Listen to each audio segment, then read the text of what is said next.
Mantar, to some disturbing visuals that came to fore. Now, remember, journalists have been keeping you updated about the protests taking place, the kind of reactions that are coming in. But those very journalists, reporters, Times Now reporters, were targeted for doing their jobs. A reporter's microphone should never become a reason to be attacked, but that is exactly what happened during the CJP protest in the national capital. 3 Times Network journalists were targeted while carrying out their professional duty. The cameras were rolling, the microphones were on, and they captured the mob turn on our reporters. Times Now reporter Dev Kotak had been on the ground for days covering the protest at Jantar Mantar. Yesterday, as he made his way to interview CJP spokesperson Saurabh Das, the crowd suddenly turned on him. What followed was a relentless assault that saw his phone, watch and glasses snatched. Listen into this. This is what happened to him. Completely unfortunate that he was beaten up, thrashed, his clothes have been torn, he's being kicked. You can look at the shoe marks that are there on his shirt. His jeans have been torn, his watch was taken. That's the kind of ridiculous behavior that the CJP protesters are doing with the media. If you physically assault reporters and journalists like this, what exactly are you trying to prove? And aren't you taking away from your very cause? Dev, tell us, what time did this happen? How did this happen? So I had gone to Jantar Mantar to seek an interview with one of the co-founders, Saurabh Das. So while Saurabh was speaking on stage, me and my cameraman Rajesh Sharma quietly waited. Because the whole scenario began to get a little more intense, the volunteers suggested that we clear out the place for about an hour and come back when it becomes a little more quiet. Just as we were getting out and going on to the Jantar Mantar garden side, we started getting heckled. Until the time there was slurs, sloganeering of Godi media, it was fine. But the assault started. There were slaps, there were kicks, there were punches, water bottles thrown. How many people were there? A mob of over 100 people. 100 people on you only? Yeah. That's crazy. What were those hungry people? What were they so angry about? They were saying, आप लोग हमारी कहानी नहीं बताते हो, आप बेईमानी करते हो, हमारे भी कुछ लोगों को कल लगा है. So they are upset. Isn't that ridiculous? Because you were there. You've been here for 22, 23 days. Please tell the viewers how long you've been covering the CJP protest, who all you've interviewed within the CJP, and why would they say something like this? Because you're someone who's been here since day one. Out of the 3 co-founders, I have interviewed both Saurabh Das and Abhijit Dipke, having met both of them on several occasions. The members also know me, but the volunteers were behind the barricade closer to the stage, and I was on an unprotected side where the mob fury was coming on to me. It was a case of mob lynching. They kept hitting me, punching me throughout as I tried to make my way out. More people kept coming. However, some nice people were there in the form of protesters who formed a human shield around me to protect me. But what really happened really shook me to the core. But at that point in time, it was top priority for me to save my life and get out from there alive. Times Now questioned the CJP delegates on the assault on Dev Kotak during their protest, seeking answers over the violence unleashed at their platform. The delegates condemned the attack, maintained that there is no place for violence and called for peace and calm.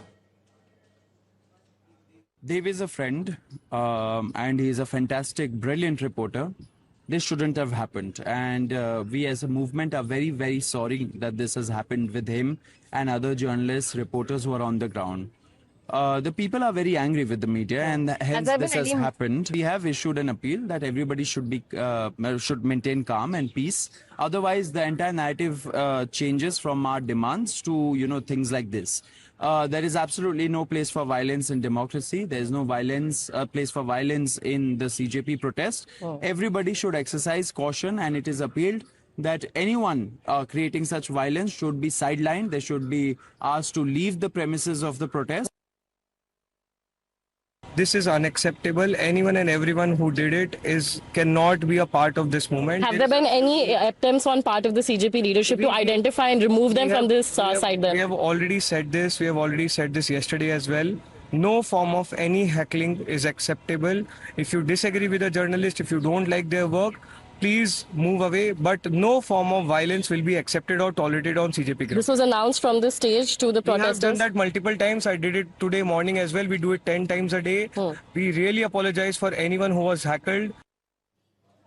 But Dev Kotak was not the only target. Earlier, Times Now reporters Shefali and Jyoti Mishra were subjected to intimidation. 3 journalists, 1 protest, and a truth we must confront. Protest is a democratic right, but disagreement does not come with a license to assault someone. Across the media fraternity, senior journalists have condemned the attack. warning that if reporters cannot work safely in public spaces, it is not just the press under attack, it is an assault on the public's right to know. Several political voices from both the BJP as well as the opposition condemned the assault on journalists and press freedom. Priyanka Gandhi invoked Gandhi's non-violence movement but maintained the protests must not turn violent. But she also alleged that students were lathi-charged and tear gas shells were lobbed. Priyanka Gandhi urged that media coverage of the protest must capture brutality faced by the student protesters. It's very clear. We are against violence. We have always been. This is the ideology of our party. It's the ideology of our nation. Mahatma Gandhi fought for freedom. It was a unique revolution in which there was zero violence on their part. And I have heard the protesters and students and all also saying that they are not going to be violent. So if people have got hurt, police people have got hurt, or journalists have also got hurt along with the students, it's unfortunate. But please be truthful when you present it to the public. Because what we are seeing is that the students are being attacked mercilessly. They are being beaten with lathis, they are being tear gassed. But amid the chorus of condemnation, one voice has stood apart, not to denounce the attack, but to defend it. Trinamool Congress MP Kalyan Banerjee has offered a stunning justification for the assault, suggesting reporters shouldn't have gone there, and going on to say the protesters were right. His thoughts were echoed by his colleague Kirti Azad. Listen in. कीर्ति जी, पर बच्चे भी तो हैं जिन्होंने reporters पे attack किया, हमारे एक रिपोर्टर को पीटा, उसको रॉब भी किया, असॉल्ट भी किया। आपको लगता है वो वायलेंस ठीक था? नहीं, ऐसा कीजिए ना, आप लोग भी सच्चाई दिखा दिया कीजिए, तो फिर कभी कोई आप लोग के ऊपर नहीं, सच्चाई तो कीर्ति जी उन्हें दिखाने के लिए थे। Such brazen attacks on journalists and police personnel is not justified. Men in uniform, the RAF personnel deployed to keep our streets safe, were chased, cornered and brutally attacked near Kasturba Gandhi Marg and Tolstoy Marg. What began as a protest march over alleged examination irregularities rapidly descended into utter chaos. A mob surrounding Rapid Action Force Jawans, chasing them down, thrashing them and pelting stones at an RAF vehicle. Delhi police has confirmed the brutal assault on RAF personnel. Multiple FIRs have been filed across Parliament Street and Connaught Place police stations. Police are invoking strict provisions under the Bharatiya Nyaya Sanhita, the Arms Act and the Prevention of Damage to Public Property Act. A massive hunt is underway. Facial recognition and video footage are being scanned to hunt down every single culprit involved in this attack on the state. Let's take a look at the visuals that will play out on your screens. Watch closely what this crowd does to the RAF officer. A Rapid Action Force personnel chased by a mob, surrounded on the road and then allegedly attacked. And these visuals show the officer tripping and falling on the ground. As the crowd closes in around him, the RAF official can be seen surrounded by several people and beaten during the confrontation. There are in fact more videos that have come to fore from the day of the protest where we can see the mob pelting stones and vandalizing the police van. And all of this was caught on camera. In fact, we're playing out those visuals here on the big screen for you. This is how the vehicles were vandalized, the vehicles that belong to the RAF personnel. There was mob pelting stones that was recorded on cam. Earlier, we told you how an RAF personnel was surrounded, was gheraud and beaten up by the crowd. We also saw how the mob gathered around barricades. The barricades were brought down, which then led to intense clashes between the security personnel and the protesters. Let's go across to Bhavtosh, who's getting us more details. Bhavtosh, we're looking at these visuals. Several of them now coming to fore, new visuals, which shows on one hand police brutality, on the other the action of the mob, whether it was gherawing, beating RAF personnel or vandalizing vehicles, pelting stones. There are a lot of these people, part of the protest, who've been caught on camera. We're given to understand that facial recognition exercise is underway.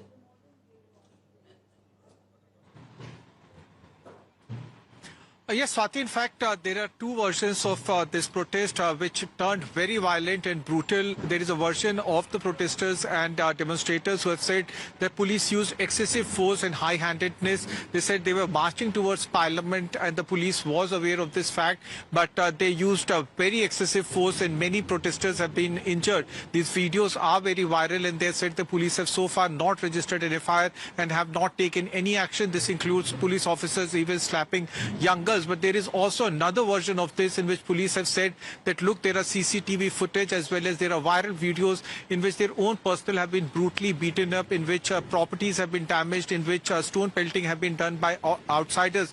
The police explanation is that if they are protesters, why they were damaging properties and why police personnel have been assaulted. But what is very clear is that this was not just limited to student protesters.